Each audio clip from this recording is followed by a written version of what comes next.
Hello and welcome back.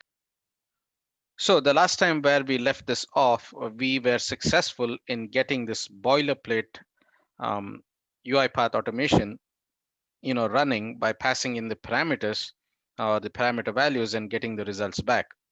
Now, as I was saying from the beginning of this video series, this is not going to work if you follow the instructions in the existing documentation. There are a few glitches. So we did talk about the fix that we had to apply in the index.html. This time we're going to take a look at the fixes that we need to apply in the JavaScript that is connected to that index.html page. Now, before I get started with that, I just want to show you what are the scenarios I'm under which I'm testing this particular page. Here is one instance of my orchestrator, and this is one of my oldest instances, and there is this classic folder, and I have deployed the automation here. And at the beginning of this video series, I had insisted that you keep the name of your automation constant. And there's a reason for that. When I deployed this application, I forgot to set my process name.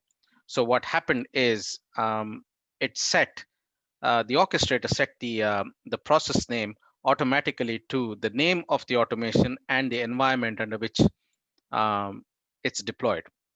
So I thought it's not going to work, but it did work, and we'll see why it worked. That is exactly what led me to test this in a modern folder, because when I looked at this name and when it worked, I wanted to test whether it would work if I deployed it with just this name. So the easiest way to do that was to deploy the application to the modern folder. So I switched to the other instance of my orchestrator that is a lot more recent, and here is the my workspace modern folder. So you see the difference. The classic folder has a different implementation of the same automation.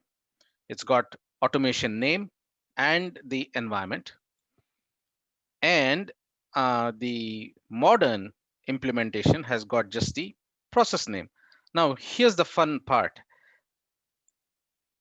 It worked where I did not expect it to work, and it did not work where I expected it to work, right? So what I mean by that is I expected this situation to fail, but it didn't. It worked. But the exact opposite happened here. So I deployed this, I maintained the application name, and it did not work. So why did this happen? I'm going to show you. And what is the fix I applied? I'm going to show you. But what my request to the community is, if you could take the time to test this out, and if the same thing happens to you, and if my fix is confirmed, please let me know. Or if you have figured out what the problem is, please let me know so that I can correct myself, because the fix that I applied did not make any logical sense to me. But I'm going to show you because it's already working. And at this point in time, I'm able to execute automations from my external client, and that is the HTML web page, regardless of where this automation has been deployed, to a modern folder or to a traditional classic folder. So let's switch screens now and look at the script and take a closer look at the fixes. So I'm going to go back to the root of my application, and I'm going to navigate to scripts. This is the main script that you have to take a look at. So what I'm going to do now is going to open the script. It's called app.js. So here's the script. As soon as the script downloads, what it tries to do is get a list of the processes that are accessible to you on the local machine. And if you're not able to access it, you get this error message. But if you do, then you will see that table that you have on the screen, right? So this is the table that you're going to see. Now, I did mention last time that when you hit the invoke button, the automations work. But if you hit this button, it does not work. Now, why is that? The functionality of the invoke button is slightly different from the form submit button. So what happens is when the page is rendered, this button is rendered and an event is tied to it.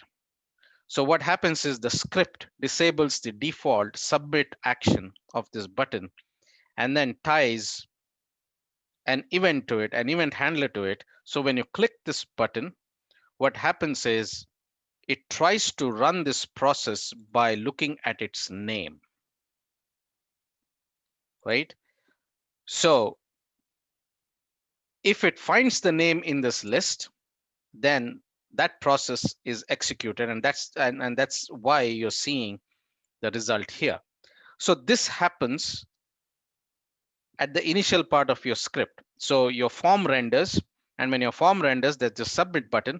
And what the JavaScript does, it disables the submit default action and then ties an event handler to it that runs your process by name. But that's not what happens with the invoke button. In the invoke button, what happens is these buttons are rendered when you get the list of these processes. And when you get the list of these processes, your JavaScript also has access to the unique ID of each of these automations. So when you hit the invoke button, the event handler for this button executes a process using that unique ID. So let's go take a look at what is the fix. So what I'm going to do next is going to look at the event handler for this run sample process. So let's go back to the script. We were here, we saw that the table has been rendered. And now if you come down here, there is event handler. It's called run browser embedding sample. This is meant only to run that sample application by accepting the parameters. So when you click that submit button, this is the one, this is the handler that's going to run. So you can see that it is designed to accept the input arguments and then start that browser embedding sample by passing in the arguments. And once it gets the results back, it's going to present the results. And that's what you saw in the previous video. So where is the binding to the submit button on the form happening in the script? You will see that on line 62. And the ID of the form is example form. And you're going to add an event listener to the submit button. And what this line does is it disables the default action. And that is the default action of a submit button is when you hit, it's supposed to submit data back. And then after it prevents the default action, it's going to bind this particular event handler to it. And that event handler is the one that we saw earlier, right? So what is this browser embedding sample? And that browser embedding sample has been initialized at the beginning of the script. And you can see that there is an object. And then once the script loads, you bind the browser embedding sample to a process whose name includes browser embedding sample. So this is the original line. This is what you will see when you download your script. But this will not work.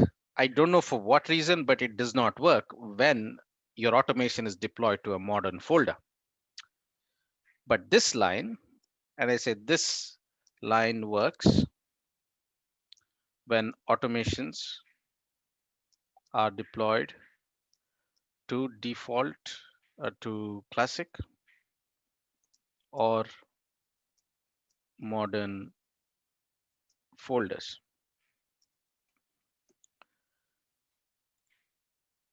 It's very strange. The nature of the fix is very strange. The script is binding a process to this browser embedding sample if it either finds an exact match to the browser embedding sample, or if the name includes browser embedding sample. Now, this is really bizarre because regardless of where I deployed the automations, both of those names contain browser embedding sample. So if I bring up my notepad, this is my modern process name and this is the classic process name, but both of these contain browser embedding sample. But for some bizarre reason, when I deploy this automation to a modern folder, the includes does not work, but it works only on automations in the default classic folder, or generally a classic folder. So after I did a lot of troubleshooting, I concluded that I have to include this possibility as well. Once I applied this fix, it started working in under both circumstances. If you remove this and deploy your application to a modern folder, it's not going to work. And I just want a confirmation from the community that if you try this out, whether you are experiencing the same situation. But regardless, today it works from both locations that I showed you. So if I now switch connections from this instance, which is my modern folder, and I go back to my classic folder, I'm going to show you that it works. So for that, what I'm going to do is I'm logged in, I'm connected to the modern folder through interactive login. So I'm going to sign out. I'm going to connect to the classic folder uh, using the machine key, and I'll see you in a couple of minutes.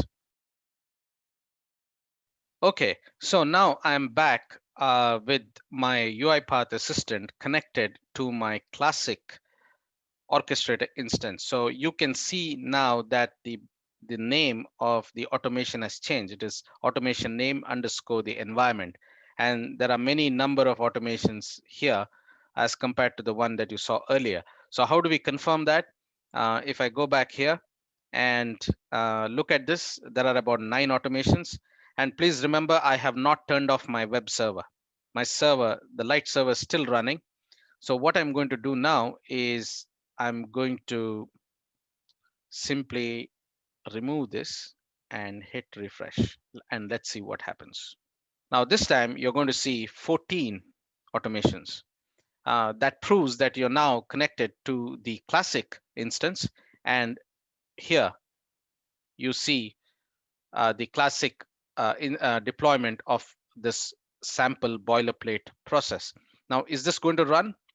Let's try that out. So I'm going to say default classic implementation, and I'm going to say 12. I don't know, maybe 2. I'm going to say this time I'm going to say false because I want to make sure that this is working. So I hit run. Awesome. So you can see that the automation can be invoked from this page, from this external client, regardless of its style of implementation. So I hope I was able to demonstrate how to set up and run the UiPathRobot.js framework so that you can externalize calls to your automations from external clients such as web pages or standard industry applications such as ServiceNow or Salesforce or even your Office applications. So I hope you try this out and let me know how it goes. And thank you for sitting through this demo. It has been a long video. I do not make such long videos. So please like and subscribe to my channel if you like this content so that I may be motivated to share more of my day-to-day problems and solutions to those problems with the community. Thank you.